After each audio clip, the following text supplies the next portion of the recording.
método científico, que fue precisamente el que se aplica para desarrollar las inteligencias artificiales. Una inteligencia artificial finalmente está fundada en el protocolo del método científico.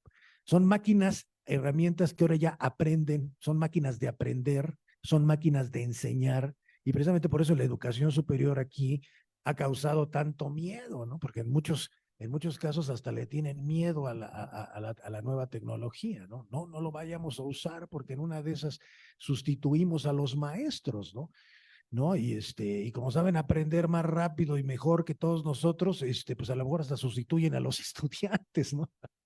No, no, yo tengo la impresión de que definitivamente la educación, el futuro de la educación superior es una educación continua, permanente, a lo largo de toda la vida, en donde usted tiene que estarse capacitando permanentemente, precisamente con ayuda de las nuevas tecnologías, ¿no? Entre ellas, la inteligencia artificial, ¿no? Que puede ser un recurso que precisamente personaliza, ¿no? La educación. Puede personalizar a partir de las necesidades de cada estudiante, porque tienen todos los datos acerca de nosotros y pueden generar cursos y tutoriales específicos para el proyecto que nosotros queramos desarrollar, ¿no?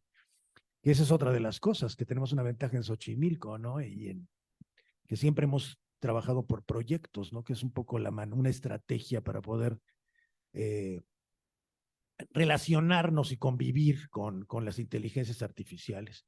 Y los profesores no es que se les vaya a sustituir realmente, lo que pasa es que tiene que cumplir otra función, ¿no? Si alguna vez fueron fuente de información y fueron respetados como sabiondos, que sabían de todo, sabían mucho sobre algo, sabían de todo, pues ahora ya existen máquinas que pueden saber más que ellos, ¿no? Y entonces, ¿qué es lo que pasa? Que el profesor en realidad tiene que convertirse en un acompañante de un proceso de aprendizaje, ¿no? Tiene que, y el proceso de aprendizaje lo va a llevar a cabo el estudiante. Por eso es tan importante la autogestión del autoaprendizaje. Una de las habilidades que tiene uno que desarrollar en la universidad es la capacidad de aprender a aprender. Y en el caso de la UAM, investigando, ¿no?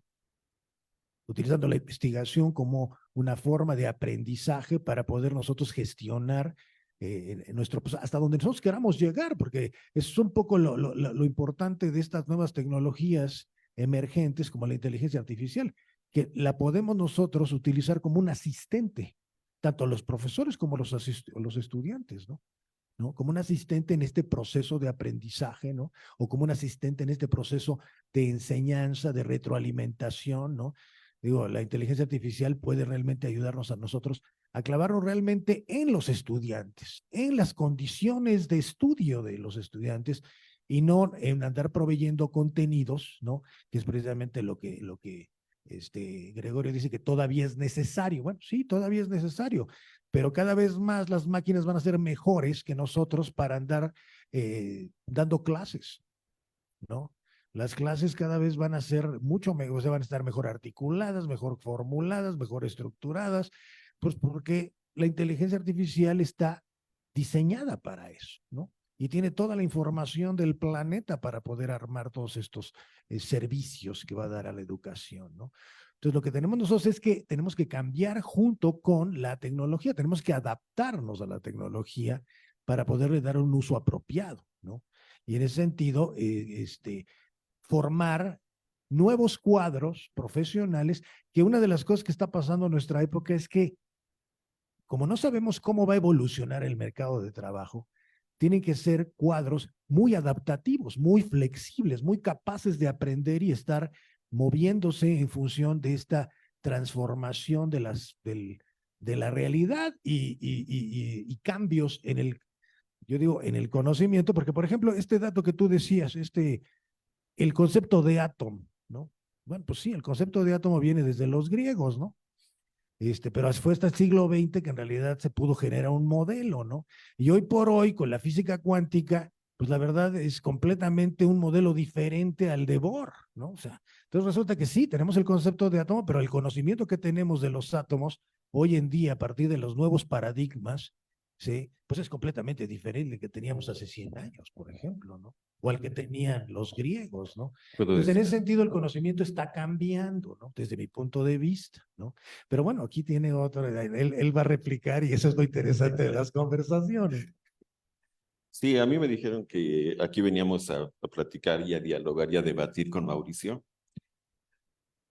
Lo que acaba de decir es cierto, o sea, el concepto mismo de átomo, la definición de qué es un átomo y la identificación, digamos, la descripción de qué es y cómo está estructurado un átomo, ha cambiado porque en siglos recientes, bueno, ha habido algunos científicos muy brillantes como Einstein o Niels Bohr, sí, o Maxwell y Planck, Max Planck se llama, que han, o sea, han proporcionado mejores descripciones de qué es el átomo y han hecho experimentos que han permitido observar cosas que antes no se observaban.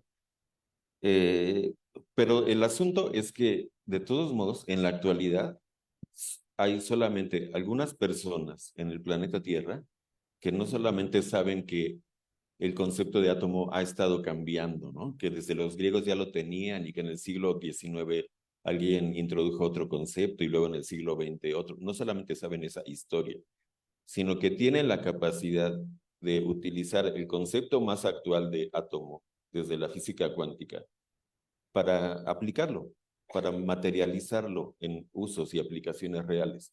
Por ejemplo, yo no sé si ustedes saben, pero en estos aparatos está aplicada la física cuántica. ¿Sí?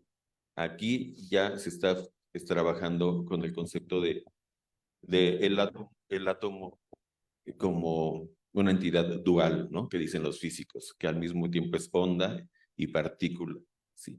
O con unas propiedades de las partículas que ya ni siquiera son el núcleo y los electrones, sino otras más chiquitas que están adentro de los núcleos, como por ejemplo eh, esta, esta característica que tienen los átomos, bueno, unas partículas mínimas que están allá adentro, que al mismo tiempo está en un lugar y en otro, ¿sí?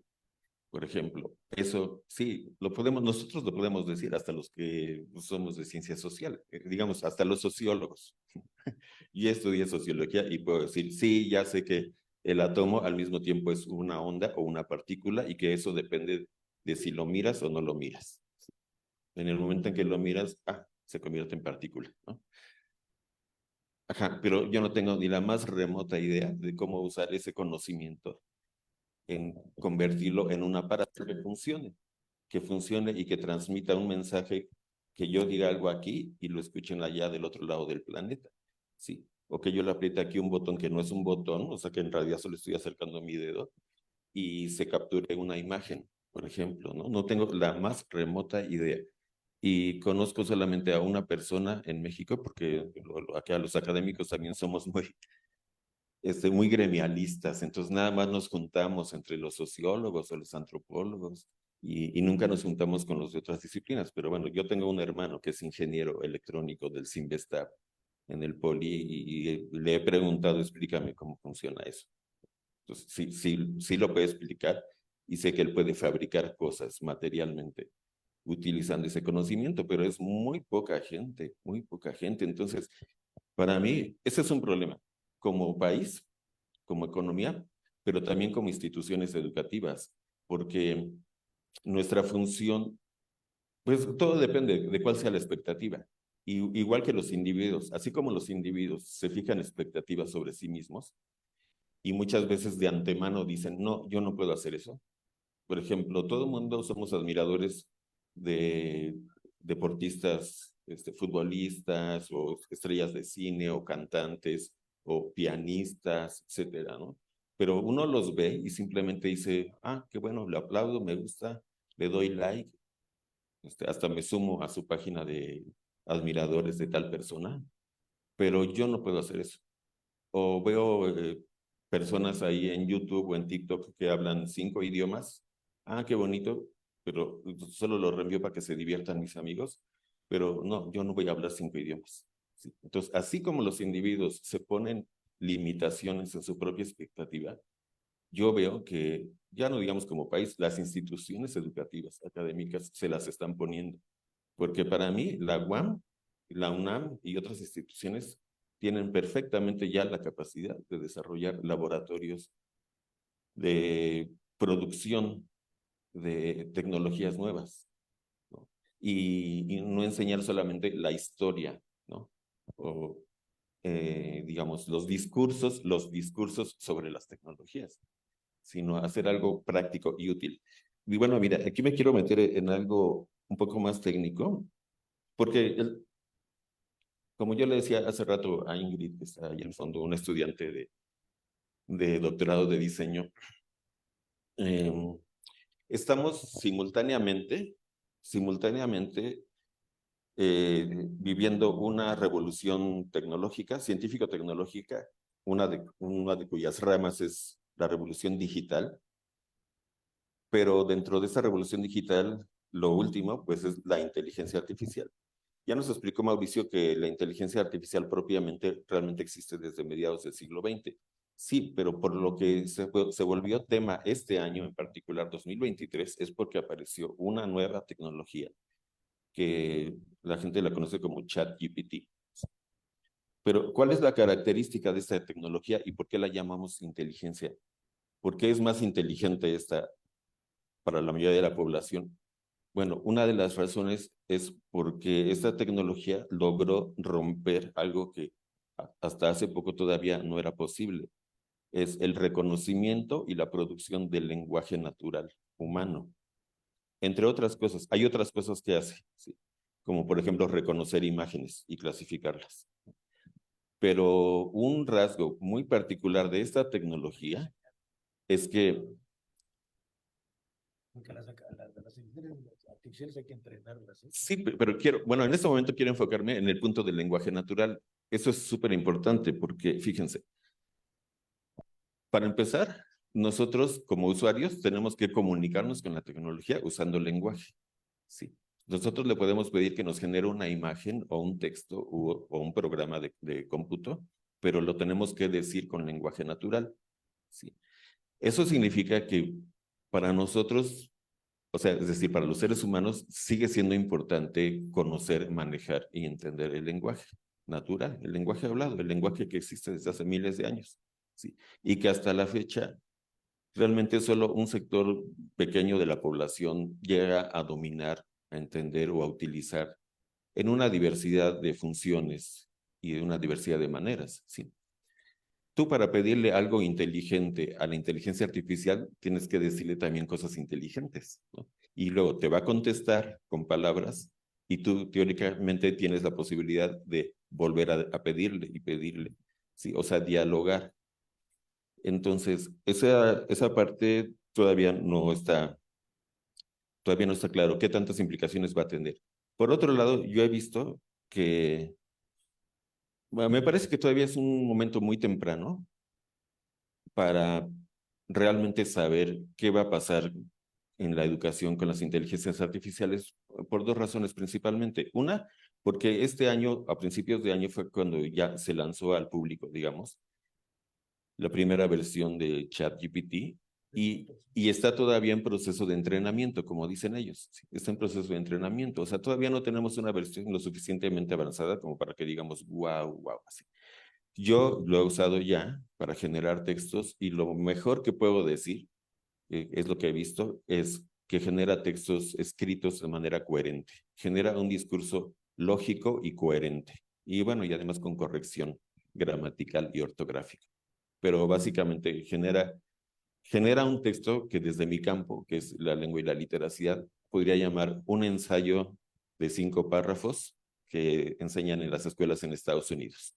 Así, un párrafo introductorio, 3 párrafos de desarrollo y un párrafo de conclusión. Y es coherente. Y ya, ¿no? Ese ensayo sería como el equivalente, el nivel esperado en las preparatorias en Estados Unidos, ¿sí? Pero no he visto más allá y le he insistido, no, pero búscame en fuentes académicas nada más, ¿no? Porque la primera versión que te da te busca en fuentes que no son diversas, en fuentes diversas, ¿no? Y yo le he dicho, busca solo en fuentes académicas.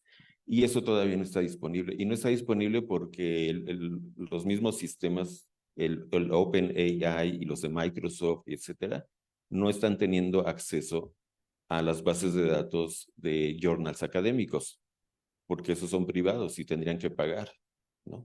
no son públicos. Entonces, si yo le digo, si yo le quiero decir, hazme una búsqueda de tal tema en los journals académicos más renombrados sobre esta disciplina del último año, no lo va a hacer, ¿no?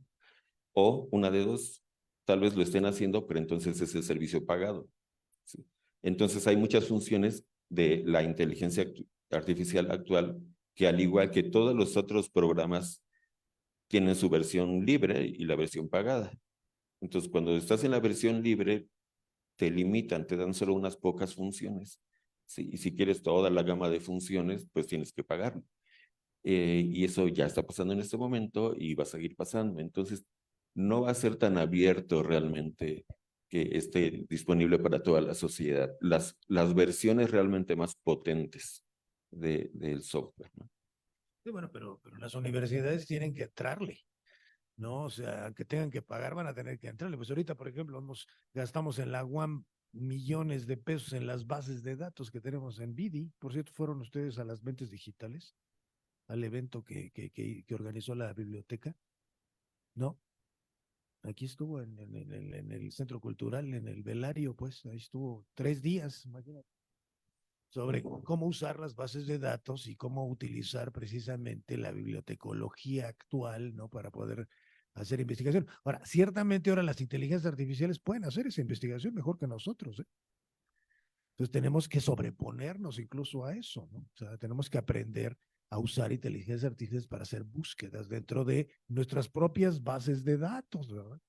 Tendríamos que desarrollar una inteligencia artificial para poder consultar todo el acervo de Vidi, por ejemplo, ¿no? ¿No?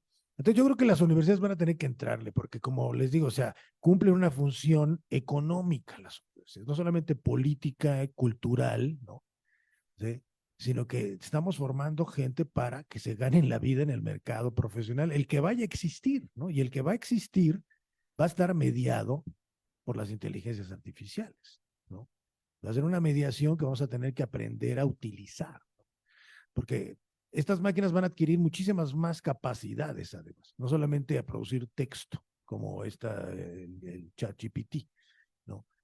O sea, también producen imágenes, producen sonidos, producen realidades virtuales, ¿no? O sea, hoy por hoy, pues digamos en la política, por ejemplo, está el riesgo de que se inventen fake news casi eh, industrialmente, casi, ¿no? Y esto va a cambiar completamente las condiciones del discurso político y sobre todo de la formación de ciudadanos, ¿no? En esta época, que ese es otro de los temas que a mí me interesa mucho, cómo es que en la política se puede participar, ¿no? En esta nueva era de la información, ¿no? Hasta dónde, cuáles tendrían que ser las capacidades y el margen de maniobra que tiene, porque realmente la tecnología actual es una tecnología hecha para el control, ¿no? ¿No? Digo, la cibernética es el arte del control, ¿no? Entonces, la vigilancia, estamos entrando en una fase de capitalismo de vigilancia, en donde todas las empresas están sabiendo todo lo que hacemos, ¿no? ¿No? Entonces, todo eso va a restringir nuestra capacidad de agencia, ¿no? Como sujetos sociales, ¿no? Entonces, por lo tanto, las universidades no pueden sustraerse, ¿no? A tratar, ya no digamos, producir, que es la expectativa de Gregorio, de que nosotros nos volvamos realmente productores de tecnología, pero cuando menos saberlas usar para podernos ganar la vida, ¿no? Que es un poco lo que estamos siendo deficientes. Precisamente ahorita en mi clase, que por cierto la UAM fue incapaz de darme todavía un profesor de taller, ¿no? Pues una alumna nos está apoyando, una alumna que tiene muchos saberes sobre cómo viralizar contenidos en las redes, concretamente en TikTok, nos está pasando sus saberes, ¿no? Ahorita, pues, afortunadamente vino una de nuestras estudiantes para que, sí, ¿no? Estamos haciendo eso, ¿no? Avi, para que no digan que estamos utilizando a los estudiantes, ¿no? Bueno, aprovechando, más que utilizando, aprovechando los saberes que tienen los estudiantes, ¿no? Que ya tienen ciertas habilidades digitales muy desarrolladas, pues para que lo compartan con sus compañeros, ¿no? En un modelo que se le llama peer tutoring, ¿no? ¿No? O sea, tutoría de pares, ¿no? Y nos está funcionando, yo creo que nos va a funcionar muy bien para complementar. De hecho, yo creo que las universidades tienen que empezar a aprovechar a sus estudiantes, ¿eh? Como profesores, como docentes, porque también tenemos un problema muy severo en las universidades públicas en particular, lo platicábamos ayer con Marilú, ¿no? El avejentamiento de los profesores, ya somos puro ruco, ¿no? Que estamos hablando sobre la tecnología, yo filosofando sobre ella, ¿verdad? Pero son los estudiantes los que realmente saben utilizarla. Y bueno, y tiene que haber un diálogo, como decía el compañero, ¿no? O sea, nosotros también podemos, porque hay una cosa que todavía no tienen las inteligencias artificiales y que es uno de los errores de todas las ciencias, de las películas de ciencia ficción, y es que no tienen conciencia. O sea, son inteligentes, muy inteligentes, muchas veces más inteligentes que nosotros, y van a ser, pero todavía no tienen conciencia, porque la conciencia es algo que todavía es un misterio, ¿no? ¿De dónde viene? ¿Por qué viene? Los modernos hemos estado tratando de explicarlo, pensamos que viene del cerebro, ¿verdad? Pero no sabemos ubicar, no sabemos cómo se produce la conciencia, ¿no? Y es una condición humana. Y ahí es donde nosotros sí tenemos que, cuando utilizamos la tecnología, pues tenemos que tener conciencia, ¿no? O sea, así como tenemos que hacer ciencia con conciencia, saber para qué estamos investigando y para qué estamos creando conocimiento, lo mismo tenemos que tener conciencia para qué estamos usando, ¿no? La tecnología. Y esto nos lleva a una dimensión, ¿no? Propia de la alfabetización digital, que es la dimensión ético-política, ¿no? Que es también todo otro aspecto que tenemos nosotros también que hablar cuando hablamos de inteligencias artificiales, porque ciertamente la inteligencia artificial está queriéndose parecer al ser humano, ¿verdad? Es una simulación del pensamiento humano. Entonces nos pone en tela de juicio, ¿no? ¿Qué es lo verdaderamente humano, ¿no? O sea, que tiene conciencia, ¿no? Bueno, y entonces, pues, lo consciente te lleva a lo ético, ¿no? ¿Qué es bueno y qué es malo, ¿no? ¿No? Y bueno, y eso implica hacer política, ¿verdad? Porque para unos algo es bueno y para otros algo es malo. Y ahí tenemos que ponernos de acuerdo qué es lo bueno para la mayoría, o cuál es el bien común, ¿no? O sea, y eso muchas veces, pues no lo logramos, a veces hasta guerras, ¿no? Se producen que es ya cuando fracasa la política, ¿verdad? Cuando hay guerra quiere decir que la política fracasó, ¿no? ¿Sí? Y entonces ya hay violencia, destrucción, y se impone el orden por la fuerza, ¿no? Pero nosotros tenemos que aprender a dialogar, ¿no? Y a dialogar no solamente entre nosotros y a construir conocimiento, sino aprovechando precisamente a las máquinas que son más inteligentes que nosotros. Pero, como les digo, tenemos que ejercer nuestra condición humana como entes conscientes, ¿no? Y entonces es otro aspecto que hay que trabajar. No sé tú cómo lo veas, Gregorio, el aspecto de lo ético político en el abordaje de la inteligencia artificial.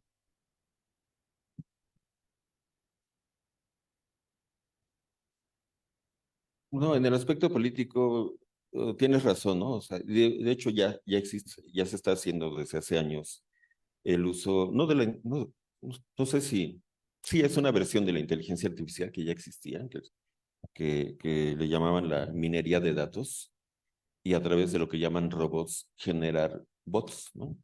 O sea, que está usada en política, ¿no? Para generar tendencias a favor o en contra de candidatos. Pero el último uso de, digamos, que se aprovechó la emergencia, el surgimiento reciente de estas formas de inteligencia artificial, las más recientes, fue el que le escuché al actual jefe de gobierno de la Ciudad de México, Batres, ¿no? Porque le sacaron un audio donde él estaba dando órdenes de que la línea era apoyar a fulano y no a Mengano. Bueno, él dijo, exactamente, ese es un uso que le estoy viendo, que ahora uno, o sea, un político, un funcionario, un gobernador, un presidente, fácilmente puede decir, no, eso lo hicieron con inteligencia artificial. O sea que lo mismo se puede usar para directamente mentir y mandar tus bots, como para librarte de la responsabilidad de que sí dijiste y realmente sí fue una línea apoyar a Clara Brugada y no a Jarcio, ¿no? Así que básicamente esa era la comunicación que salió a la luz, ¿no? Donde le estaba diciendo a otros personajes de su partido, la línea es apoyar a fulana y no a Mengano, ¿no? Así. Eh, entonces, para nosotros, para los ciudadanos, A mí lo que me interesa transmitir es que con todo y que lo sensacional que son estas tecnologías, falta algo fundamental, que es precisamente la toma de conciencia social, política, ¿no? Ética, ¿no? Que no la tienen las máquinas y que tenemos que nosotros introducirla, de ponerla ahí, porque de otra manera, pues, pues no nos sirve finalmente para Bueno, la sociedad. pero es que mira, exactamente, ¿quién va a poner esa conciencia si los que administran todo el sistema son los gringos o los chinos? Pues ellos, Exactamente. Entonces, nosotros vamos a depender de los componentes que ellos le vayan poniendo, ¿no? Pero por otro lado, el concepto mismo de conciencia, hasta donde yo he visto, es bien complicado. No lo han logrado ¿no? definir exactamente qué es conciencia. Yo tengo mis propias versiones de qué es conciencia. Y una versión bien mínima de eso es precisamente tener conocimiento. Porque te voy a decir, Otra es pero, ser capaz de sufrir, ah, sentir, son sintientes las bueno, pero fíjate, cuando la gente tiene un accidente o se enferma y se desmaya o lo atropellaron y está ahí tirado en la calle, llegan los paramédicos y los médicos y lo primero que checan es si tiene conciencia, si está consciente. Exacto. Pero ¿qué significa estar consciente en ese sentido? Bueno, la gente dice que está en sus cinco sentidos, pero básicamente es hacerle preguntas elementales y que la persona conteste. Como, ¿sabes qué día es hoy y en dónde estamos? Y te lo tiene que contestar con palabras, ¿no? Sí, hoy es jueves y estamos en la UAM, etcétera, ¿no? Entonces hay un nivel de conciencia que es simplemente lo que clínicamente significa que estás despierto y que puedes usar tus recuerdos, ¿no? Y articularlos con palabras. Y ya de ahí para adelante uno podría hablar de conciencia en muchos sentidos. Eh, pero lo que sería la conciencia política o ética, yo en este momento no me preocuparía tanto ese aspecto en el caso de la inteligencia artificial, porque en el puro plano de los humanos, de los seres humanos, ahí está un problema grande, sí, porque, por ejemplo, ¿qué conciencia ética y política tienen? Pues quienes tienen el poder político, ¿no?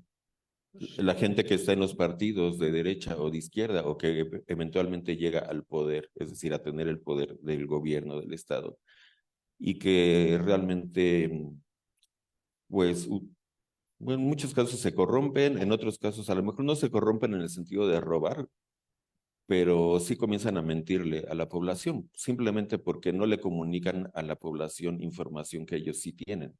Lo hacen Sí, conscientemente. y lo hacen intencionalmente, ¿no? Conscientemente. Por ejemplo, yo no he escuchado ninguna explicación racional, razonable, mínima, siquiera mínima, de por qué darle todo a los militares en este país, como si hubieran sido los buenos de la historia. Los únicos disciplinados Los aquí de mil- los mexicanos, los únicos que siguen las reglas. Digo, precisamente nosotros podemos interpretar claramente que un gobierno, un presidente, un partido necesita tener un apoyo en una fuerza armada, ¿no?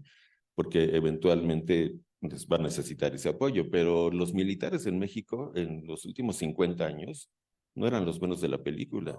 Los militares son los que reprimieron a los estudiantes y a los maestros y a los obreros y a los ferrocarrileros y a medio mundo, ¿no?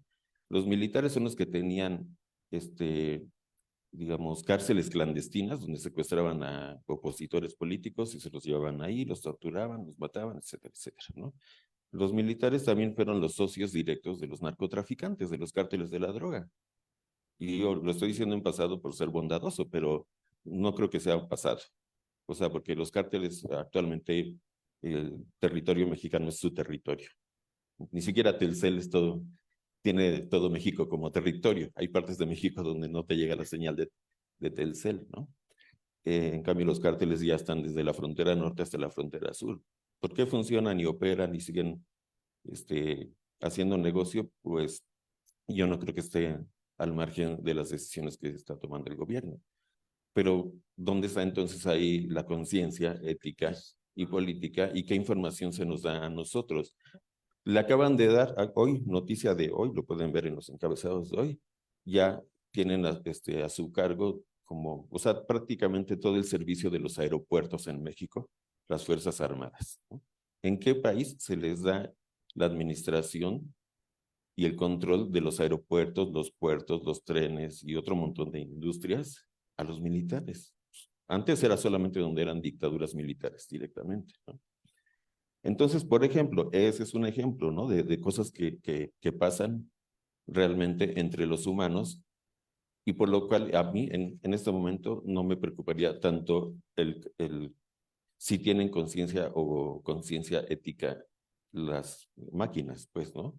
Que eventualmente, ya te digo, serán quienes sí entienden y las hacen, quienes se la pondrán, pero lo que sí sabemos es que los políticos sí lo usan a su favor, pues, por ejemplo, generando bots a favor o en contra, ¿no? Para ganar votos o para, pues, para atacar a los que son enemigos o adversarios. No, bueno, yo me preocupo porque en la medida en que, digamos, si llegan a ser máquinas inteligentes y que adquieran conciencia, ¿no? Pues a lo mejor terminan diciendo, pues somos prescindibles los seres humanos. Si el problema, por ejemplo, es salvar el problema ecológico, no, pues entonces elaboran toda una teoría y dicen, pues aquí lo que sobra son los humanos, ¿no? Y entonces, pues a mí eso sí me empieza a preocupar, ¿no? Porque entonces ya estamos hablando de que se está revirtiendo la tecnología en contra de nosotros, ¿no? Entonces, por eso sí me preocupa el tema de la dimensión ético-política, de cómo usar las tecnologías en beneficio del bien común, ¿no? Que ese es el tema político por antonomasia, ¿no? O sea, nos ponemos de acuerdo. Ahora, por supuesto que tú dices, ¿cuál es la conciencia que tienen los militares? Los militares tienen conciencia. Todo lo que dijiste lo hicieron conscientemente, ¿no? Y eran otros valores, ¿no? En nuestras épocas, en las épocas de López, digo, de Gustavo Díaz Ordaz, la represión se justificaba como algo normal, ¿no? O sea, era el orden, la nación, había que tener, había un pensamiento único, ¿no? Esa era una conciencia, se supone que era muy benéfico para la sociedad, y hasta cierto punto lo fue, desde un punto de vista económico, por ejemplo, durante todo ese periodo de control del Estado mexicano, 40, 50, 60, fue cuando más creció México, por ejemplo, era la dictadura perfecta, ¿no? ¿No? Entonces, bueno, pues había una conciencia de que era lo mejor para todos. Había movilidad social en esa época, por ejemplo, ¿no? Hoy no hay, ¿no? Movilidad social en nuestra Sí, sociedad, ¿no? pues, Pero antes sí había, ¿no? Podías pasar de ser pobre a ser clase media y ahorita pobre naciste, pobre te quedas, ¿no? sí, ahí hay, no sé, es otro tema. Por ejemplo, toda esa época de lo que hablas de la movilidad social, principalmente fue entre los años 40 y 70 ¿Sí? del siglo pasado, y ese periodo que en México fue conocido como el milagro mexicano, y a mí me tocó estudiarlo en la facultad, Sí, en también. libros, tal cual era el tema, el milagro mexicano, 1940-1970. Ya después, cuando empecé a visitar otros países de Latinoamérica y leer las historias de los otros países, me di cuenta que no había tal milagro mexicano, o sea, porque fue al mismo tiempo el milagro peruano, el milagro colombiano, porque todo derivó de que del final de la Segunda Guerra Mundial, Europa quedó destruida, Estados Unidos se convirtió en el motor de la economía mundial porque Estados Unidos se agenció, digamos, la reconstrucción de Europa y nosotros, como decía Vicente Fox, Estados Unidos se convirtió en la locomotora y todos los demás países los vagones que iban jalados por esa locomotora. Entonces, si ustedes estudian un poquito de historia de los países latinoamericanos, en todos va a aparecer el milagro peruano, el milagro colombiano, exactamente de 1940 a 70. Fue un periodo de crecimiento económico sostenido, estabilidad económica, el dólar no se devaluaba, digo, el peso, etcétera, ¿no? Y había movilidad social. Bueno, todo eso se acabó por muchas razones, pero yo creo que ahorita a mí un tema que me parece que es importante, que ya no lo podemos abordar aquí en extenso, pero me parece que estos diálogos que se están abriendo en todas las instituciones y en muchos espacios, hay un tema que me parece que deberíamos abordar, comenzar a abordar ya seriamente. ¿Qué vamos a hacer con el montón de trabajadores, tanto trabajadores técnicos o trabajadores de un bajo nivel, de nivel intermedio o incluso profesionistas que van a estar siendo sustituidos por las tecnologías? Hay muchos que ya fueron sustituidos prácticamente, ¿no? Hay otros que podrían ser sustituidos hoy, el día de hoy. Hay funciones, muchísimas funciones que no se necesita un ser humano que esté ahí sentado o parado todo el día, por ejemplo, mirando que les enseñes la credencial para entrar o salir de un estacionamiento, ¿no? Y hay máquinas que pones el dedo y, o sea, no hace falta todas las funciones mecánicas y otras que ni son tan mecánicas, por ejemplo, en la banca, en los servicios financieros, y hay muchísimas cosas que se hacen. Entonces, yo he conocido precisamente a propósito de lo generacional, a mí me sigue sorprendiendo que todavía haya gente que tú llamaste ahorita ruca, que todavía va al banco a sacar dinero de, o sea, billetes físicos, quiere tener los billetes de papel en su mano para ir a pagar sus servicios, la luz, el teléfono, el agua y lo demás, cuando tú puedes entrar a tu aplicación y pagarlo o domiciliarlo y ya que te lo descuenten automáticamente. Pero todo eso ya existe. Ahora, en el caso específico de la educación, pues sí, me parece que es un tema que podría ser el tema de un congreso completamente enfocado. ¿Qué va a pasar con los docentes y la docencia? ¿Cuáles son las funciones que sí pueden ser sustituidas desde ya por las tecnologías, no solamente por la IA, sino otras que ya existen? ¿Qué funciones son insustituibles en este momento, pero que podríamos anticipar que sí pueden ser sustituidas? Porque efectivamente este es el año de entrenamiento y como lo dijo, muchos lo han dicho, pero uno que le escuché, Jordan Peterson, que es un intelectual canadiense, dijo, espérense, esto es nada más el principio. Vamos a esperar 2 años. En 2 años volvemos a hablar de qué es la IA, porque ya va a ser una IA entrenada con millones y millones de datos de usuarios. Nosotros mismos que la estamos usando, le estamos dando mayor retroalimentación, entonces va a ser más potente. Entonces, para mí, no he visto todavía ningún espacio donde estemos discutiendo qué va a pasar cuando en nuestras funciones como profesionistas diversos, comunicólogos, ingenieros, abogados, arquitectos, hasta médicos, estén ya disponibles, sean realizables de manera eficiente, eficaz por las tecnologías, que eventualmente para mí, si me pongo así muy especulador, sí va a pasar en gran medida y lo que tendríamos que estar pensando entonces, cómo se va a reorganizar la sociedad humana en el sentido económico, es decir, de qué vamos a vivir los humanos, ¿sí? ¿Cómo se va a sustituir económicamente los ingresos que tenemos? Porque ahorita pues todos estamos aterrorizados prácticamente, o sea, como tú acabas de decir, o sea, ciertamente hay que saber usar ciertas tecnologías porque de eso va a haber empleos o pequeños emprendimientos en los próximos 2 o 3 años, pero esos también se van a ir agotando, se van a ir agotando, ¿no? Por el avance tecnológico. Y yo no me imagino un escenario más que ver completamente apocalíptico, donde las masas queden ya en la calle, en la vil calle, quedemos todos, incluso los profes universitarios, y de qué vamos a vivir, ¿no? Entonces, creo que ese lado hay que, pues, comenzar a pensarle. Muy bien, pues yo creo que vamos a vivir de las becas del bienestar, precisamente, ¿no? Bueno, ¿no? Todos vamos a tener beca, ¿no? Porque lo que necesita el capitalismo son consumidores, ¿entiendes? Entonces no podemos dejar de consumir, ¿no? De hecho, información o productos, ¿no? Entonces vamos, el dinero, digo, por eso está discutiendo, hasta en Davos se está discutiendo la posibilidad del sueldo universal, ¿no? Sobre todo para las sociedades industrializadas, ¿no? Pues, que tengan su dinero para que puedan gastar todo lo que produce la industria, ¿no? Y es una industria que va a estar automatizada, ¿no? Completamente, ¿no? ¿Sí?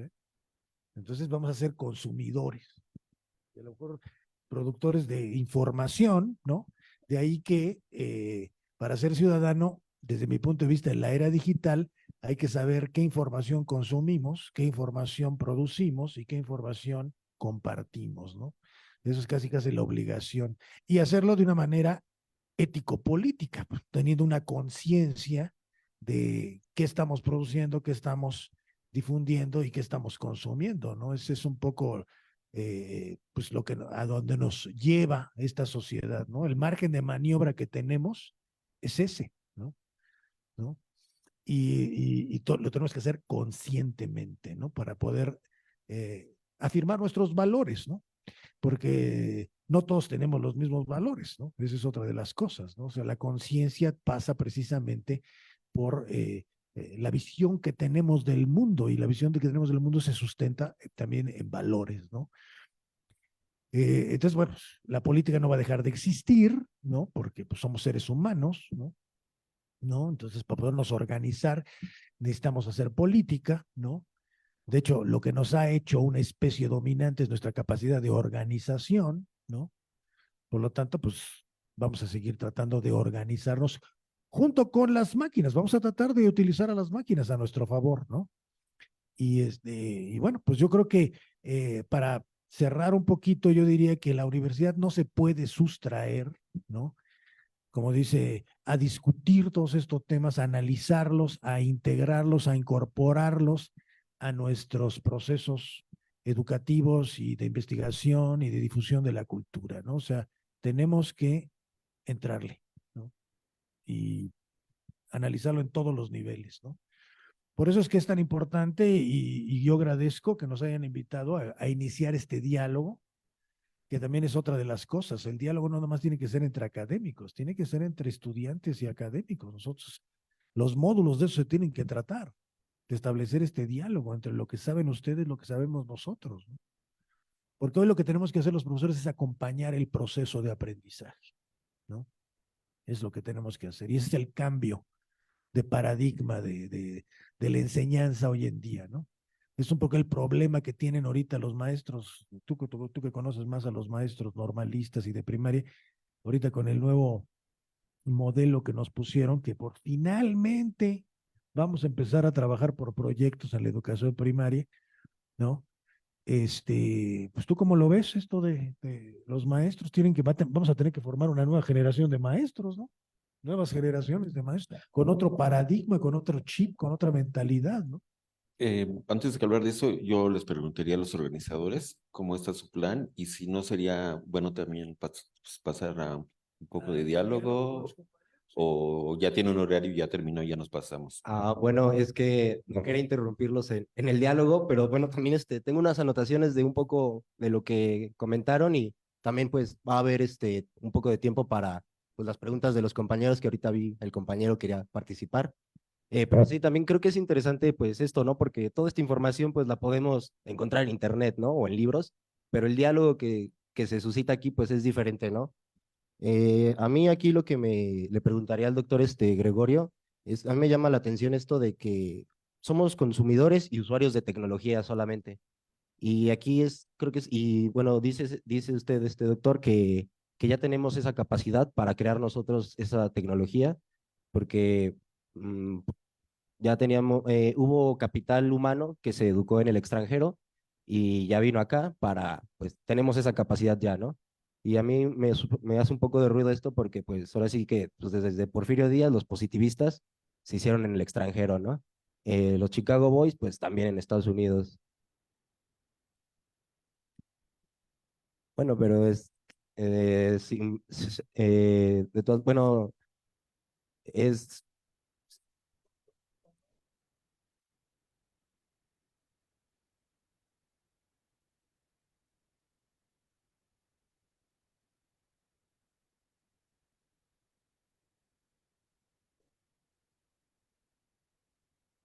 Bueno, pero el positivismo sí tuvo sus características aquí bueno, a lo que iba es cuáles son un poco estas, pues limitaciones porque siempre se ha buscado esto, la autosuficiencia económica, digo, alimenticia, energética, y en este caso, pues es la autosuficiencia tecnológica, ¿no? Aquí, ¿cuáles son si ya tenemos esas capacidades, cuáles son los impedimentos, ¿no? Y también, por otra parte, sería esto el fetichismo de la tecnología.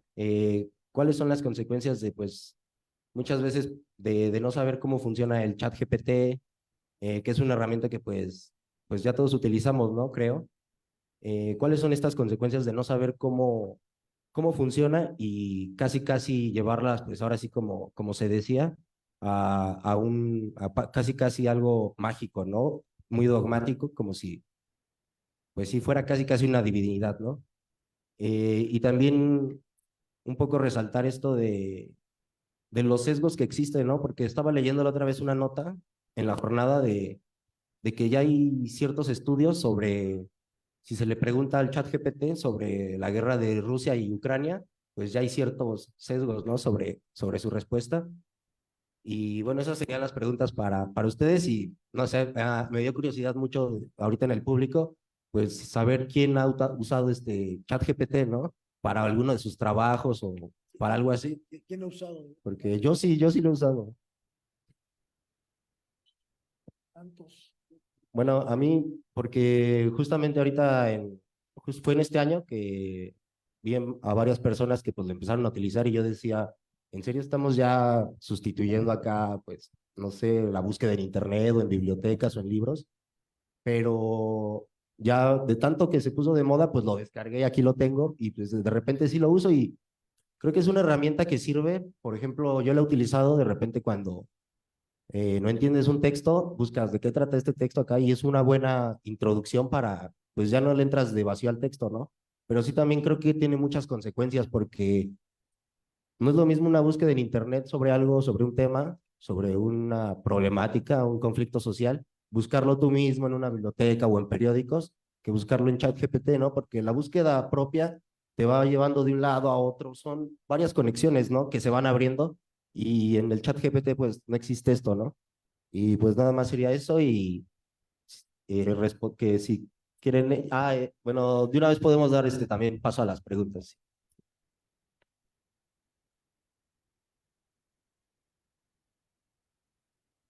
Trabajo que viene haciendo la UNESCO sobre lo que son las alfabetizaciones de futuro, ¿no? Toda esta reflexión sobre lo que es alfabetizaciones de futuro, la formación, las reflexiones sobre la formación de los profesionistas o profesionales del futuro. La UNESCO por ahí tiene un trabajo que hizo de encuesta en 48 países a padres de familia, pero también a los muchachos que estudian en las universidades, sobre cuál es su perspectiva sobre lo que tendría que ser la formación universitaria. Y los resultados se orientan más hacia habilidades y no hacia la adquisición de conocimientos, precisamente por la intervención o el papel importantísimo que están jugando las tecnologías. Ahora que Ignacio hablaba, pues yo consulto, ¿no?, el GPT y me puede dar información rápida, bien estructurada, organizada sobre ciertas temáticas. Entonces, ¿cuáles piensan ustedes que tendrían que ser las habilidades principales que fomentaría la universidad? ¿Cómo pensar la formación universitaria en este escenario? O sea, ya los profesores, dice Mauricio, tendremos que ir acompañando el proceso de otra forma. Pero ¿cuáles serían esas formas?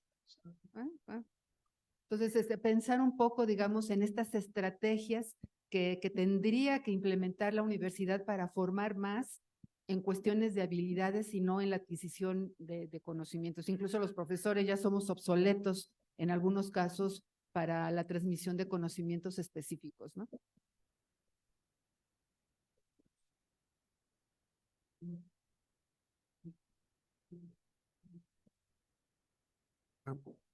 Yo al doctor en sociología, bueno, eh, eh, mi opinión es que hay una brecha, bueno, ya se ha dicho la desigualdad, pero no solo la desigualdad económica, sino la desigualdad del, del, del acceso al conocimiento y del entendimiento y la utilización de la, del conocimiento. Por ejemplo, ahorita decía, yo escuché hace un año de ChatGPT, pero no, la verdad no lo he usado. Desconozco y no sé usarlo, pero y por eso viene el coloquio pensaba que los ponentes pues usarían ¿no? Esto es como una filosofía. Pero el doctor en sociología ha hecho comentarios súper atinados desde su entendimiento social y mi pregunta es, eh, ¿cuál podría ser la sugerencia para el caso latinoamericano, mexicano, latinoamericano, de optimización de estas tecnologías en el bien común? O sea, si se podría usar, bueno, si se podría pensar que una soberanía individual es buena o mejor lograr un colectivo un colectivo de países que se pierde un poco de soberanía, ¿no? O incluso hasta mundial, ¿no? De decir, bueno, no hay soberanía, hay reglas globales y un beneficio común, ¿no? ¿Qué tan bueno es generar soberanía o renunciar un poco a soberanía y generar bien comunes? Me gustaría escuchar su opinión. Gracias. Hola, muchas gracias por su ponencia. Yo me quedé con algunas inquietudes en el sentido de cómo se está vislumbrando, digamos, los alcances de lo tecnológico, porque siento que queda un poco limitado en términos de justo, ¿no? Entender como la cuestión social, la cuestión política, incluso la cuestión ecológica, ¿no? Fue muy interesante, de repente por ahí hablaba, ¿no? De leer a Marx, ¿no? Leer a Marx no solo en términos de la cuestión productiva, sino también en términos, por ejemplo, de la tecnología, ¿no? Y de cómo de ahí se desprenden muchas lecturas. Hay economistas actualmente que están leyendo cómo hay un cambio notable en términos de cómo la producción ya no está jugando un papel o sea, la producción material ya no está jugando un papel tan importante en términos de la producción de ganancias. Por ahí está Mariana Mazzucato, que es una economista reconocidísima, Varoufakis, también un griego por ahí que escribe sobre tecnofeudalismo, ¿no? En términos de cómo está cambiando y cambia, ¿por qué? Porque es una estructura mucho más compleja que la innovación tecnológica. Entonces tiene que ver con la economía mundial en términos de sistema mundo, ¿no? En términos de cómo hay un intercambio desigual de materia biofísica. ¿Por qué? Porque cada aparato tecnológico, cada servidor, cada red, los cables interoceánicos requieren de muchísima materia que viene de dónde? De los países que se han dado en llamar menos desarrollados, incluso menos desarrollados tecnológicamente, pero porque esa es una estructura que a la que se le ha dado continuidad.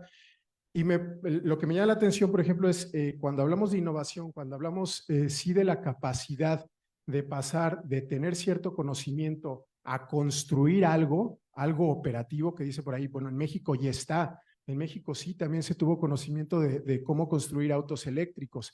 ¿Y qué pasó? Por ahí la UNAM y el IPN tenían ese conocimiento. Pero la estructura es mucho más compleja que eso y tiene que ver con lo sociopolítico.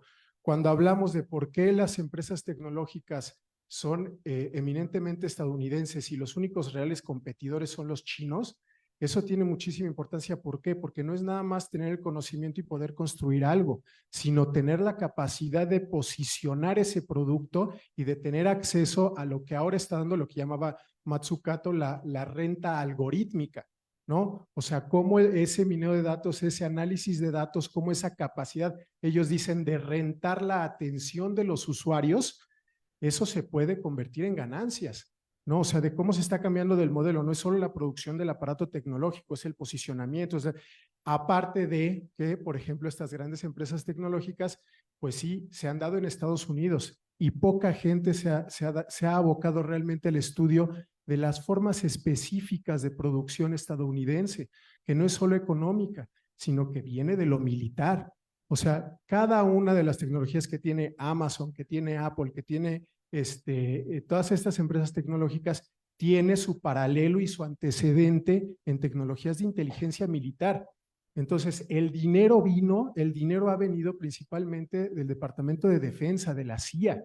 O sea, en el momento en el que se da la explosión de la bomba especulativa de tecnologías, del .com, quienes recuperan y quienes salvan Internet es la CIA.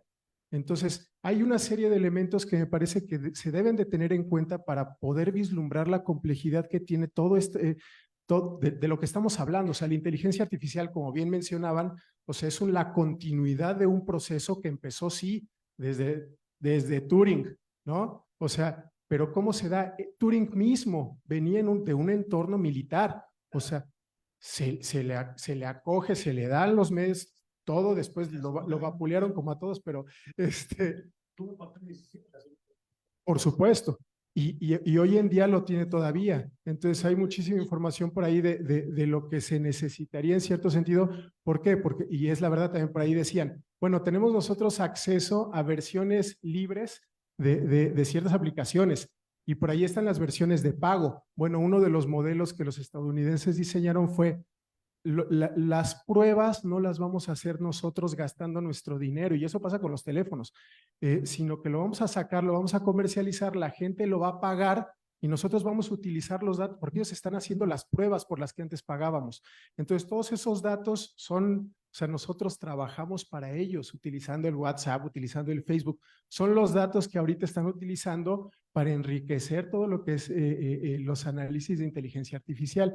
Además de que hay todavía una clase, una mano de obra humano que está mal pagada y está mal reconocida en términos de la inteligencia artificial. La inteligencia artificial no son solo los programas o algoritmos, sino que hay gente que está etiquetando las cosas, que está llevando a cabo un trabajo muy tedioso y muy específico. Entonces, hay límites también a la expansión y hay que ser los chinos, por ejemplo, pagaron un precio altísimo para poder, ¿por qué? Porque no son solo aplicaciones. Ellos empezaron produciendo ciertas alternativas a las aplicaciones estadounidenses, pero después tuvieron que expandirse.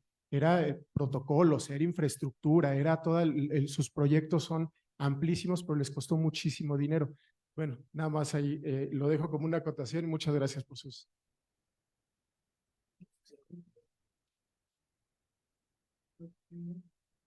Hola, buen día. Pues mi aportación va un poco más hacia lo educativo, lo social, lo que comentaban de qué se hace con la IA, porque a fin de cuentas creo que coincidimos en que es una herramienta y cómo esa herramienta nos sirve.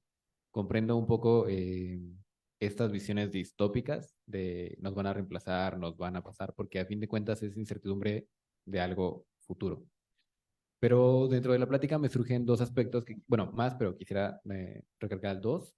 Uno es como, pues, a ver, es una herramienta que a fin de cuentas creamos y cómo vamos a usar. Las universidades como instituciones de conocimiento y cómo nosotros, como institución, aportamos para quienes no tienen acceso. La educación en México es una situación muy desigual, en el que incluso el hecho de asistir a un espacio, el tener el tiempo, el poder trabajar o el contar con maestros suficientes, son problemas que aún no se satisfacen. Entonces, pensar también como en la IA me va a reemplazar. No, no, no. O sea, ¿por qué no? Con la IA puedo atender esos espacios en donde carecen de infraestructura, en donde se tienen que adaptar a las condiciones distintas, porque mucho se tiende a pensar que la cultura centralizada es competente para toda nación, y hablo solo en México. Y otra parte, abordando la cuestión psicolingüística que mencionaban del doctor, pues también un uso de la IA sería como no sé si lo llamaría reabordaje o el aprovechamiento, pero para esta cuestión de rescatar las lenguas indígenas, porque una lengua se pierde cuando no se usa, cuando no se habla, y la gente ya no la habla porque no hay con quién. Esa lengua se pierde y obviamente si ya no hay quien la practique, no hay quien te la enseñe. Pero si se trata de rescatar por una parte la IA que la genere, y también en un sentido de que no solo sea español o castellano lo que se hable aquí, porque mucha información es lo que sucede. O sea, nosotros no podemos consultar información y no nos informamos porque está en una lengua que no entendemos. Ahora, aterrizando eso a México, todo está hecho en español y las diferentes comunidades o personas que no tienen acceso ni a una ni a otra se quedan rezagadas. Entonces sería como también ver esa propuesta de atender las IAs como herramientas que nos sirvan.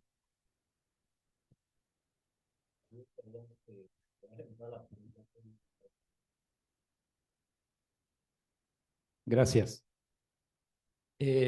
Bueno, desde el 2017 se tiene un estudio de qué es lo que va a pasar debido a la automatización, por ejemplo, y ahora se tiene que sumar la inteligencia artificial. Se decía en el 2017 que se iban a perder 120 millones de empleos al 2022. Se perdieron esos 120 millones, pero lo que pasó es también que se ganaron 300 millones de empleos, pero tenían que ser especializados. Es decir, que ustedes, estudiantes, tienen que aprender algo más.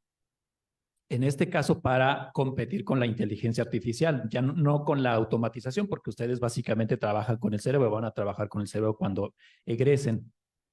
Yo antes les decía a mis alumnos, aprende Excel y aprende inglés. El inglés se los da la universidad, el Excel no. O tal vez hay unos cursos de repente, pero siempre les decía esas dos cosas. Desde hace 2 años siempre les digo además, aprendan código. Y es un consejo para ustedes. Aprendan Python. Busquen en Coursera un curso en su trimestral, tomen un curso de Python, tomen un curso de Excel y el inglés obviamente lo tomen aquí. Esa sería como la acotación, es decir, al corto y mediano plazo, sí nos van a sustituir en parte la inteligencia artificial y la automatización, pero tenemos que volvernos más competentes con estas nuevas habilidades para competir con la inteligencia artificial, para competir contra la automatización. Hay que hacernos más competentes. Y otra cosa más sería una pregunta, ya que dice que no hay remedio y tenemos que entrarle en la universidad. ¿Propondría usted que entonces ya compremos una licencia aquí en la UAM de ChatGPT? Y aconsejo esto, no, que no sea ChatGPT, que sea cloud. Ocupen cloud todos mejor en lugar de ChatGPT. Gracias. Yo digo que sí, la universidad sí tiene que entrarle a eso y tendría que tener una licencia y comprar y que todos tuviéramos acceso y fomentar el uso de la tecnología para entenderla y para para poder convivir con ella, porque va a estar aquí y no se va a ir. Entonces tenemos que, y va a ser una inteligencia con la que vamos a tener que convivir, ¿no? Yo sí creo. Bueno, la pregunta del compañero. Ok. Buenas tardes. Mi pregunta va relacionada porque con la ética, hace rato platicaban si es posible trazar una ética, o sea, que una inteligencia artificial tenga ética, y mi pregunta es colectiva, o sea, ¿podemos realmente como comunidad, o sea, de universitarios, tener una ética colectiva en el sentido de que tracemos acuerdos, que abramos el diálogo, que tengamos una posición crítica? Obviamente, pues tenemos fundamentos filosóficos, sociales, antropológicos, tenemos algo que las inteligencias artificiales no tienen, que pues es conocimiento propio, o sea, literalmente las inteligencias artificiales se nutren del humano, de información, de big data, como lo comentaban, pero nosotros no somos iguales que ellos, o sea, nosotros tenemos una sensocorporalidad, experienciamos el mundo, tenemos problemas reales, tenemos una responsabilidad social con el prójimo, y de ahí pues se fundamenta la ética, ¿no? Como lo mencionaba Dussel, ¿no? En una ética de la liberación. Podemos realmente trazar, no digo una ética mundial, ¿no? Como Hans Kuhn, pero entre religiones, pero sí nosotros tener una posición crítica, somos capaces de generar y ponernos de acuerdo sobre algo, trazar una línea, una guía y adaptar esta nueva inteligencia para poder llevarla con una posición, con un lineamiento y una responsabilidad social, o vamos a dejar que, obviamente yo siento que una inteligencia artificial no puede trazar su propia ética, pero sí hay personas detrás que pues meten mucho dinero a estas inteligencias que tal vez no tengan una ética, pero sí tienen valores, ¿no? El mismo narcotráfico tiene valores, tiene la lealtad, ¿no? Por ejemplo, y no son personas buenas. Entonces, esa es mi pregunta y va pues en torno a eso. O sea, podemos primero nosotros ponernos de acuerdo, tener una posición y después generar una cooperación, o pues vamos a dejar que esa ética sea trazada por intereses ajenos, nihilistas, individualistas, o nosotros como universitarios que tenemos un fundamento humano, universal, colectivo, una responsabilidad social, podemos hacerlo. Esa es como mi pregunta. ¿Hay más preguntas? El compañero, por favor. Abraham.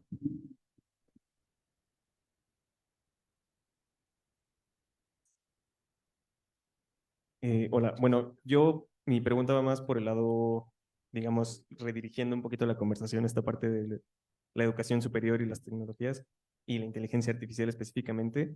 ¿Cómo abordamos desde este concepto de la sociedad del cansancio? Digamos, lo pensaba un poquito por el comentario de este lado. Exacto. Nosotros, particularmente en esta generación de estudiantes, digamos, creo que tenemos que desarrollar tanto habilidades como conocimientos muy avanzados quizás o una mayor cantidad de estas habilidades y conocimientos, ¿no? En ese sentido, retomando un poquito toda la conversación, pues lo mismo, ¿no? Desde mi área, por ejemplo, desde la comunicación, para entrar en el ámbito laboral o para obtener mejores posiciones en el ámbito laboral, tendría que, además de poder comunicar eficientemente y utilizar herramientas de la comunicación, como lo audiovisual, etcétera, ya también tendría que aprender a programar, ya también tendría que aprender a utilizar Excel, ¿no? Ya también tendría que aprender a análisis de datos, ¿no? Programas más complejos, digamos. Incluso la misma utilización de ChatGPT requiere conocimientos específicos, ¿no? Y cómo abordamos la alfabetización en los 3 niveles, tanto en acceso, en uso y en apropiación de estas tecnologías para pues toda la sociedad. Digamos, nosotros lo estamos viendo desde el abordaje universitario, pero bien lo decía acá el compañero, cómo lo acercamos al resto de la población, cómo acercamos la apropiación de estas tecnologías y cómo lo abordamos desde estos términos de la sociedad del cansancio, de que nosotros en esta generación de estudiantes para acercarnos al mundo laboral, pues tendríamos que desarrollar muchas habilidades o habilidades más complejas. Y va más o menos por ahí. Pues bueno, son muchos temas, ¿no? Pero no sé, tú. Si no hay otra pregunta, vamos a pasar a que respondan los ponentes. Ir dialogando, Dialogando. Vamos a seguir conversando. Decía un filósofo norteamericano, Rorty, que la filosofía es mantener la conversación, ¿no? La filosofía nunca termina. Siempre todos estamos pensando de distintas perspectivas, ¿no? Y la filosofía nos lleva precisamente a abrir caminos, ¿no? Y darle sentido, ¿no? A lo que nos está sucediendo. Pero nunca terminamos de elaborar, ¿no? O sea, es una discusión que viene desde los griegos o antes, no sé si. Desde los griegos somos occidentales, ¿no? Pero bueno, tú tienes varios temas, ¿no? Que quisieras, porque te voy apuntando. Bueno, ahí. son muchos temas. Creo que no estaríamos en capacidad de comentar y contestar todos, pero por tomar algunos, mira, ahorita que mencionaste lo de la filosofía y tomando la pregunta del último compañero, dice, bueno, yo soy comunicólogo y ahora resulta que además de ser buen comunicador, tengo que aprender código, programación, Excel y otras cosas. Yo no lo veo así. Precisamente para eso existen las especializaciones y las especialidades. Lo que necesitamos como país es que haya un sector, un porcentaje de la población que tenga esa capacidad. Es decir, que haya mucha más gente que sean programadores y que sepan código. Hay gente, aunque sí he escuchado lo que mencionó el profesor allá atrás, que en otros países, especialmente en el norte, siempre, sí se ha dicho que se enseñe código desde la infancia, ¿no? Hay países donde se hace una enseñanza de enseñar a codificar es enseñar a programar, ¿no? Ahora, no sé qué tantos de ustedes lo hayan hecho, hayan personalmente alguna vez hecho algún tipo de programación. Yo a lo largo de mi ya larga vida y contacto con mucha gente de muchas instituciones educativas, no he conocido, bueno, sí, 2 o 3, y uno de esos ha sido yo. Incluso siendo sociólogo, hace años llegué a hacer programas, ¿sí? Los hacías, o sea, saber de qué hablas cuando te dicen programar. Una cosa es escuchar la palabra y otra es haberlo hecho, ¿no? Es lo que ahora llaman un algoritmo. Haces un algoritmo, una secuencia de instrucciones donde tú estás anticipando posibles respuestas y entonces tú anticipas que a la respuesta, si la respuesta es A, entonces haz esto, ¿no? Si la respuesta es B, entonces haz aquello. Y lo tienes que decir en un lenguaje de programación, ¿no? Entonces, hasta cierto punto entiendo por qué, de todos modos, aunque ahora digamos que todo está automatizado y que la inteligencia artificial ya no requiere, no, los que la hacen, los que la administran, ahí sí hay programadores, hay ejércitos de programadores, ¿no? Ahora, lo que te digo es que tú personalmente no creo que sea el caso que te vuelvas programador. Lo que sí puedo decir es que actualmente hay gente, sobre todo, como yo digo, jóvenes, digamos, entre 20 añeros y antes de los 40, que son buenísimos, buenísimos, increíbles comunicadores de conocimiento. Y aquí enlazo con el tema de las habilidades que varias personas comentaron, incluyendo la profesora Caridad. ¿cuáles son las habilidades que debería promover la universidad, tomando también en cuenta este planteamiento de la UNESCO, ¿no? Hacia el trabajo del futuro? Bueno, los mejores comunicadores del conocimiento y de la ciencia que conozco en Internet, y conozco muchos porque soy muy curioso y me meto a distintas disciplinas, son gente que, además de ser excelentes comunicadores verbalmente, ese es un rasgo que tienen. O sea, no puedo decir uno que sea un excelente comunicador y que no sea verbalmente articulado. Por lo tanto, yo sigo pensando que el desarrollo de la capacidad lingüística, comunicativa, verbal, sigue siendo, si lo queremos llamar una habilidad, pues una fundamental, ¿no? Y eso en el nivel básico, pero si le ponemos ya un poquito más, uno debería ser articulado de manera oral y de manera escrita. Y si le agregamos un poco más, uno debería hacer eso en varios idiomas y no solo en uno. Sí. Miren, yo estuve, no sé si nos invitaron también a nosotros, a Mauricio y a mí, porque algo en lo que coincidimos es que hemos estudiado en los mismos lugares, incluyendo en la Universidad de California, en Estados Unidos. Ahora, yo no sé si ustedes vieron la película de Oppenheimer, que estuvo hace poco en los cines. Ya ven que él estuvo a De la cargo bomba del atómica. desarrollo de la El bomba inventor de la atómica. bomba atómica. Bueno, él fue, como se ve también ahí en la película, un tiempo asociado de un profesor importante en Berkeley, en la Universidad de Berkeley, fue donde yo estuve. Mauricio estuvo en Los Ángeles. Es la misma universidad, Campus Los Ángeles, Campus Berkeley. Entonces, te puedo decir que la gente que está allá, que ya cuando estás tú en contacto con gente, sobre todo joven, de muchos países, y yo diría especialmente asiáticos, pero dentro de los asiáticos especialmente hindúes, chinos, coreanos, de Taiwán, son gente que no le tiene miedo a la ciencia dura, ¿sí? Entonces yo no diría que tienen muchas habilidades, tienen mucho conocimiento, de por lo menos 3 cosas puedo nombrar: matemáticas, física y computación, ¿sí? Entonces, El STEM, el famoso STEM.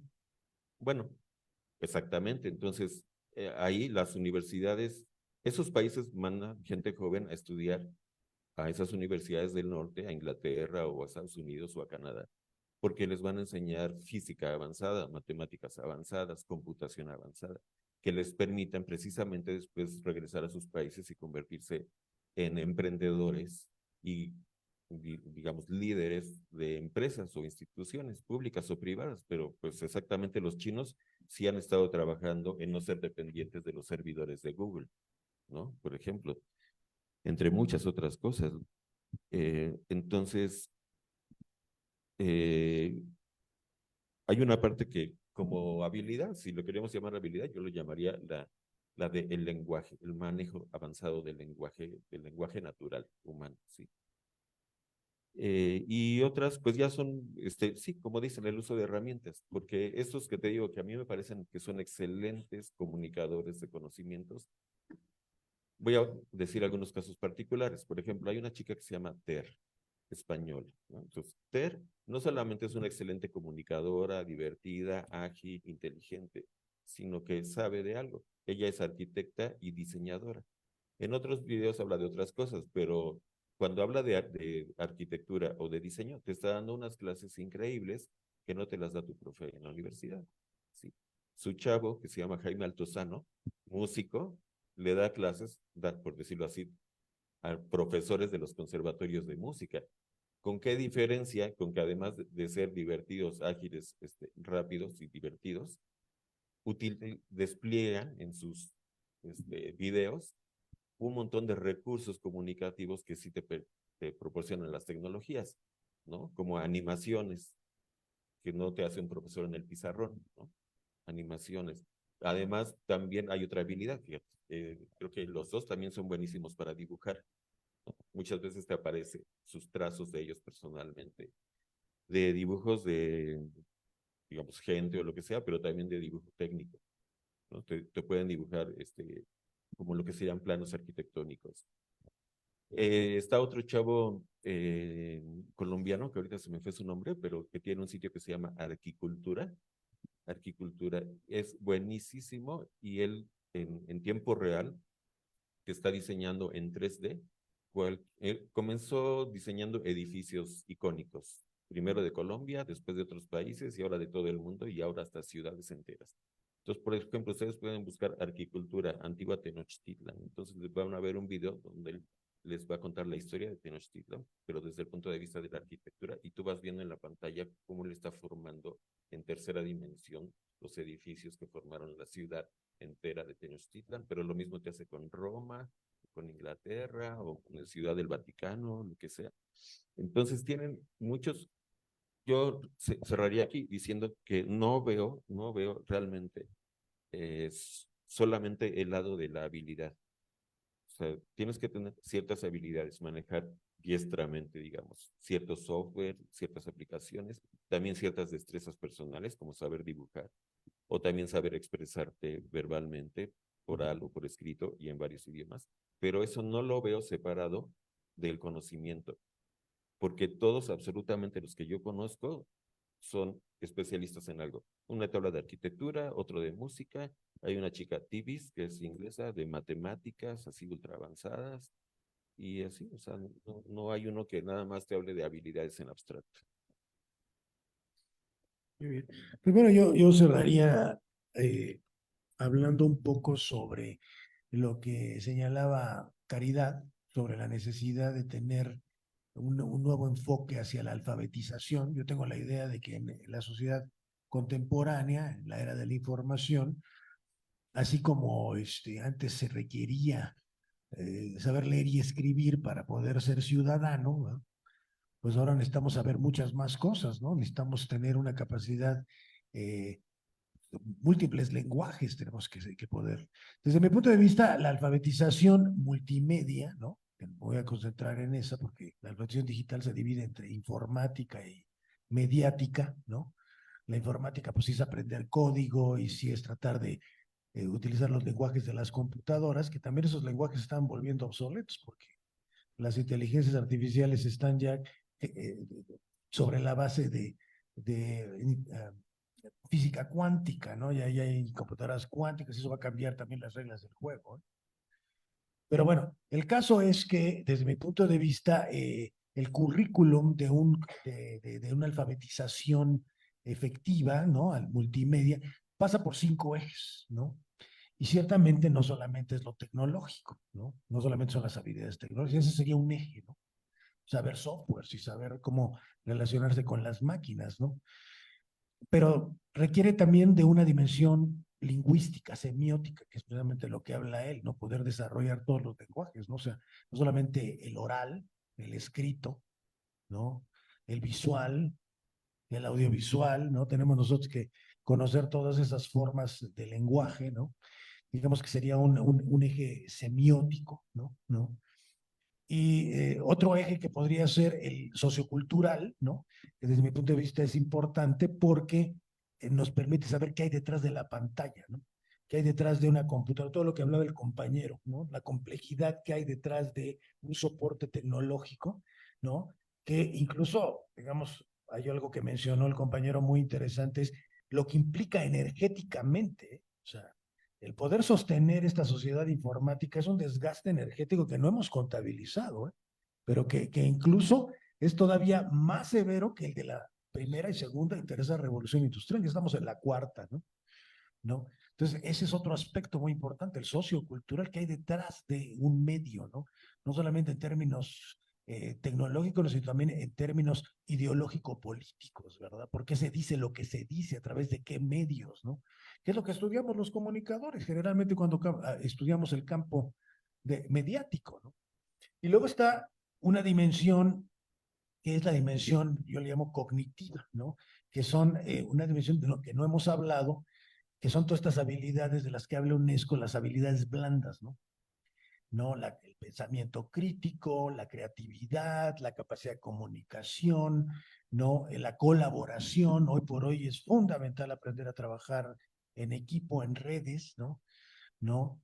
Y otro aspecto fundamental, el que también ya había mencionado, es el ético-político, ¿no? El poder tener una conciencia para poder comunicar y utilizar los medios apropiadamente. Entonces, en la medida en que se generen programas de alfabetización multimedia que abarquen estos ejes, desde mi punto de vista, estaremos contribuyendo para poder utilizar de una manera apropiada, ¿no? Las tecnologías emergentes, ¿no? Entonces, yo terminaría con esto, tratando de proponer que la universidad desarrolle y promueva programas de alfabetización multimedia y programas de alfabetización informática de manera transversal, así como el inglés, como decía el compañero, ¿no? O sea, el inglés también tiene que ser una habilidad transversal, los idiomas, ¿no? Pues lo mismo esto, ¿no? La capacidad de utilizar estas máquinas, herramientas que van a estar acompañándonos en nuestras vidas diarias de aquí en adelante, ¿no? Bueno, yo con eso concluiría. ¿Tiene algo más que decir, doctor? Bueno, para comentar lo que tú me preguntaste, porque, digamos, hay que ser amables con los anfitriones. Sí, tú mencionaste este asunto de que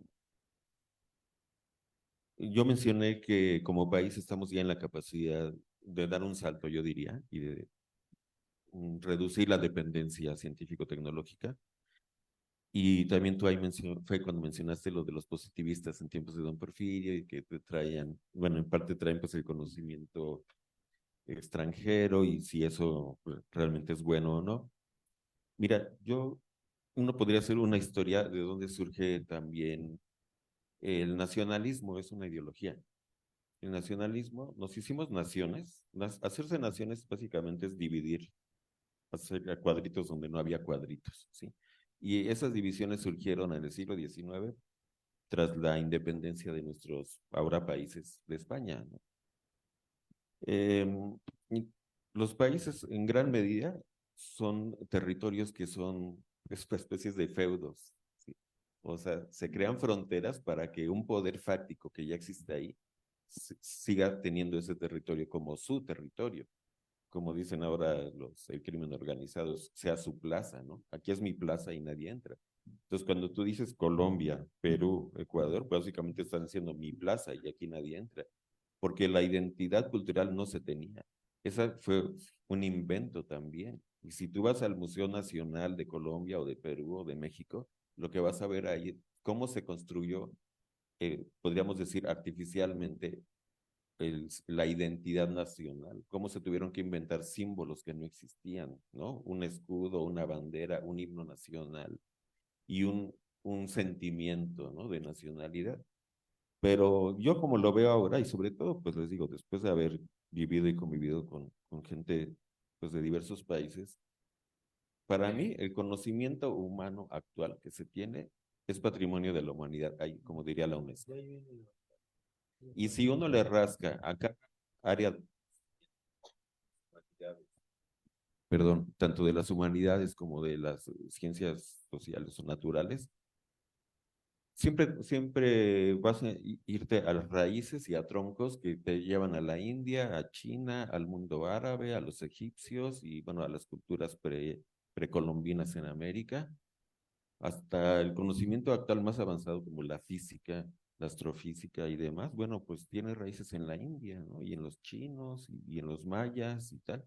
Entonces yo ya no veo eh, eh, este discurso que mantiene o quiere mantener la división entre nuestra soberanía nacional, entendida de una forma en que divide, ese es el conocimiento de extranjeros, y ese es invasivo, y es hegemónico, dominante, imperialista, y además es gringo, y este va a ser nuestro conocimiento. Me parece francamente ridículo, porque entre otras cosas, todos estamos usando las tecnologías gringas. Todas, absolutamente. Este micrófono, el sistema que lo hace funcionar es inalámbrico, como puedes ver. Sí, o sea, los rayos invisibles que está transmitiendo, no es un invento mexicano, sí. Ni los celulares, ni nada, ¿no? Entonces, lo que yo digo es, pues, si vamos a seguir usando estas tecnologías, bueno, usémoslas, no solo las usemos, o sea, sí hay que seguirlas usando cada vez mejor, pero además hay que desarrollar nuestra capacidad como país para desarrollar nuestras propias tecnologías. Y eso lo hicieron, si eso lo hicieron países chiquitos y pobres en su momento, como Japón o Singapur o Tailandia, Corea del Sur, pues ¿por qué no nosotros? El México actual, México de 2023, sería una potencia mundial en el siglo XIX. O sea, Inglaterra sería una colonia de México, ¿no? Con la capacidad que ya tenemos actualmente, económica, cultural y también científico-tecnológica. Ahora, no es que esté así totalmente dadas las condiciones. Lo que sí creo es que hay muchos individuos en diversos campos, ingenieros en computación y en otras ramas, y de todas las ramas, que sí tendrían la capacidad de encabezar proyectos. Lo que se necesitaría serían políticas, tanto del sector público como del sector privado, ¿no? Que también dijeran, sí, ya no nada más vamos a armar coches, vamos a producir nuestros coches y otras cosas, pero sí, ahí sí se requieren políticas de ambos sectores, ¿no? De los empresarios y del gobierno, ¿no? Que creo que no se están dando todavía. Y una muestra de eso es que las instituciones académicas, especialmente las más enfocadas a la investigación científica, pues siguen siendo digamos, se les está bajando tanto el presupuesto como siempre. O sea que este gobierno, este sexenio, no crean que subió el presupuesto para la ciencia y la tecnología. La tendencia después de los años 70 que platicábamos, siempre fue ir bajando, bajando, bajando, bajando el presupuesto a la educación y a la ciencia y a la tecnología, y en esa seguimos.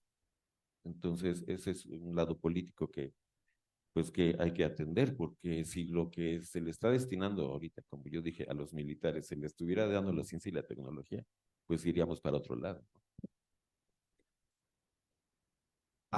Bueno, también un comentario muy breve. Creo que aquí también sí estoy de acuerdo con esta parte de que el conocimiento es universal, pero también